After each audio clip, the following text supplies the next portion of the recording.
Servus Männer. Today I want to talk about a very hot topic right now in Germany, very controversial, and that is coal power, or more to the point, lignite mining in Western Germany. So there is this surface mine in Western Germany near Düsseldorf and Cologne that is called Garzweiler, which belongs to the energy corporation RWE or RWE, and they want to open a new strip there, or they want to enlarge the site to move to another spot, and that would mean that the former village or farm of Lützerath will have to vanish. And a lot of towns have actually already vanished in the course of this mining operation here in Western Germany. But now that the health scare is over, Saint Greta and her German counterpart Luisa, they mobilized the armies of their minions in order to storm the site and to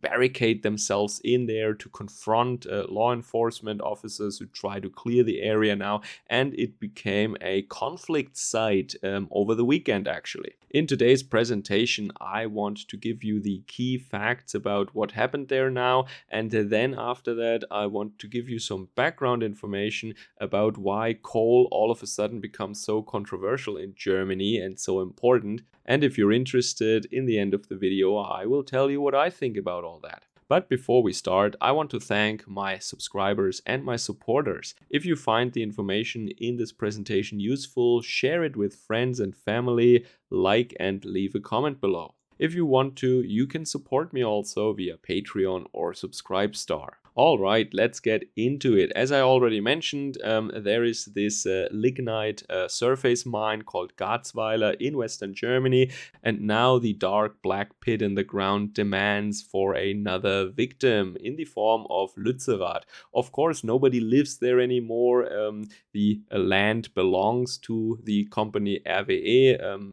It's not inhabited anymore. There was also a legal battle here, but the company RWE has the right to increase this mining site and to mine the lignite that is underneath Lützerath. So everything is according to the law here in Germany, and in fact it is the Green Party minister of the current ruling center right and Green Party coalition in my favorite state, North Rhine-Westphalia, of course, who is behind this deal. Yeah, Mona Neubauer from the Green Party, who's the minister for the economy, the climate and energy in North Rhine-Westphalia, she is actually behind this operation. She negotiated that with RWE. The compromise was that as Germany has decided to get out of coal power by the year 2038, which is conveniently far away, of course, that they would get out of coal by 2030 already, so 8 years earlier.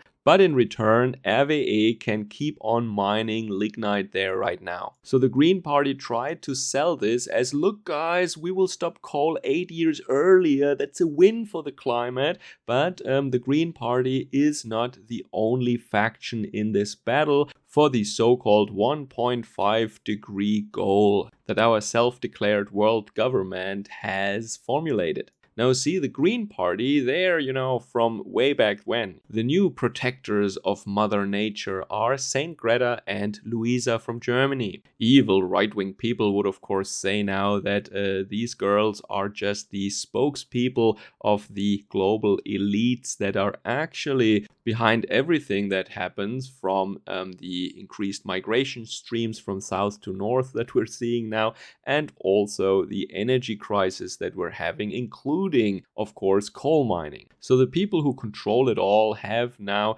opened a new attack front on European people, in which they blame them for the things that they themselves have done. But only right-wingers would say that, of course. To the normies, it looks like as if there is an actual struggle going on among self-appointed climate savers. And that is that these younger activists are angry now with the Green Party, who have sold out and who have betrayed the ideals of saving the planet, etc. So far, I can read that over 70 officers were injured in the course of the weekend already so far. It was kind of cold and wet, and they built tree houses again. This is one of their favorite tactics, I think. As I already mentioned, they barricaded themselves there. They tried to break through the lines of law enforcement officers.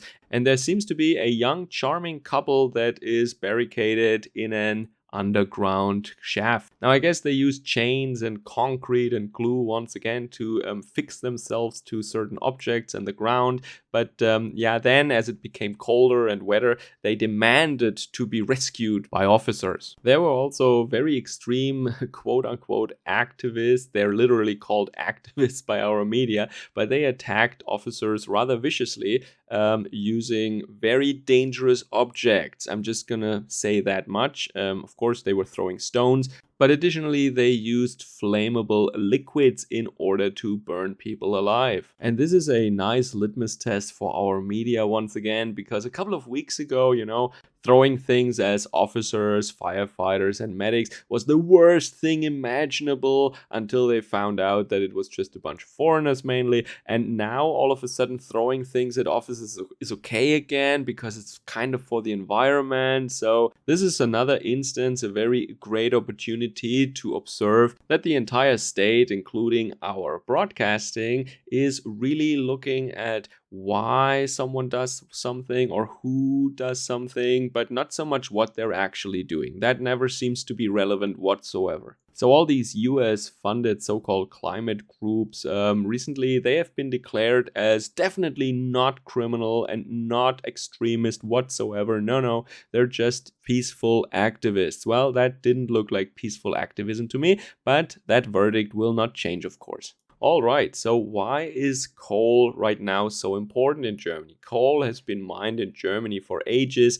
Black coal, we call it Steinkohle. Yeah, that was really mined in very, very deep underground mines, whereas lignite, which we call Braunkohle because it looks brown, that can be mined in several sites in Germany near the surface or at surface level. And I've seen places in Eastern Germany, for example, where they have renaturalized, I think they call it, these mines, these pits, and they just turn it into a lake, and it's actually very nice. So it doesn't stay that way, of course. They plant trees again and they turn it into a nice lake. So yeah, but the reason why we need it right now, or why we need more of it a little longer than we first had thought, is of course evil Russia. And we tried to use Russian gas as a bridge technology or a bridge power source, so to speak, until we can use green hydrogen or everything from solar and wind power, actually. And many people in the Green Party really think that from wind and solar power, you can run a country, run an industry like in Germany. As you guys know, Germany also opted to get out of nuclear power, while Japan at the moment has decided to go definitely back into nuclear power. Well, we don't have earthquakes and tsunamis in Germany really, so you figure out how smart we are. So if you look at the energy demand in Germany, that is for electricity, for heat, and for mobility, for transportation, you see that with just electricity it doesn't work, in the case of heating, but in the case of electricity even, it doesn't work with wind and solar only because there is not enough power and there is no storage technology that we have. We would need a huge industrial sized economic battery for this electricity that will be produced then during the daytime and only in summer really. And this doesn't exist. A technology like that doesn't exist yet. So the plan was to get out of nuclear and out of coal, and Russian gas should fill the gap, because gas power you can modulate rather fast. So when there is not enough wind power, you can quickly turn on the gas power plants, and that would then bridge this gap. With nuclear, that doesn't work. Nuclear gives you nice, stable base load. This is what you normally actually want, until you introduce stochastic power sources such as solar and wind. But as I said, this plan didn't work out because Germany had to follow the US in these sanctions against Russia. So this is why coal is becoming more and more important for electricity production in Germany. And of course, these young activists, Greta for example, they don't say that we owe you any solutions, you find the solutions. We just complain about the problem. Okay, the problem is just when you show them an alternative, they also complain about that. That is nuclear power, for example. Greta, being from Sweden, is actually okay with nuclear power, but she had to backpedal when her handlers caught wind of that. All right, so Germany needs a lot of coal, and a energy company, RWE, wants to expand their coal mining operation in Western Germany. This has been met with extreme violence from globalist thugs. So what do I really think about all of this? Of course, I do not like the fact, as a German right-winger, that villages are vanishing for coal mining here in Germany. I do not like the destruction of our landscapes and of nature here in Germany, obviously. And this is why I like nuclear power. I'm very pro-nuclear, in fact, but I also think that wind and solar have its place. The problem is just that we do not have a lot of appropriate sites for producing electricity with these technologies here in Germany. In an ideal world where, the countries where there is a lot of sun were inhabited by peaceful and rational people that you can trade with, for example, well, that would be an ideal planet and that would be a real solution. But in the real world, well, it has been tried. Even in the 90s, there was this desert tech project that nobody has heard about anymore right now. I wonder why. Who wants to invest $2 trillion in Tunisia or in,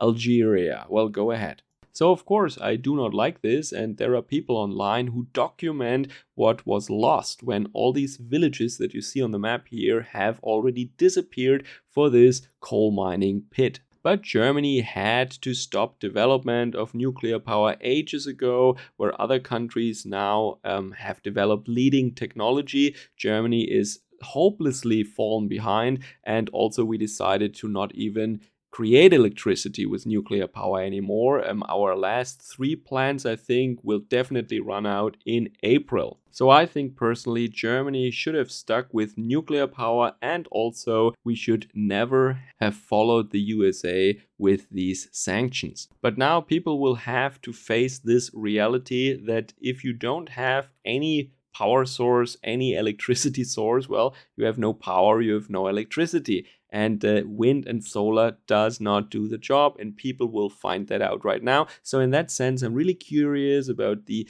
developments on the left and in the World Party that meets in Davos. I really wonder how it will develop, what they will do now, because the course that we're on right now is just that our industry will completely collapse. People will be unemployed, cold, sick, and hungry.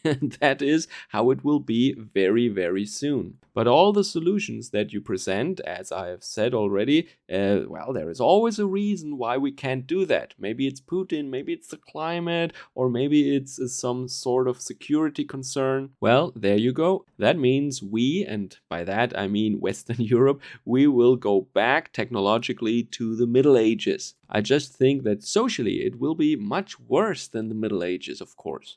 I think in that case, the Holy Roman Empire would have been really a paradise compared to what is in store for us. Let me know what you think about that and what you have heard about that in your country, or maybe in your country there is a similar discussion right now.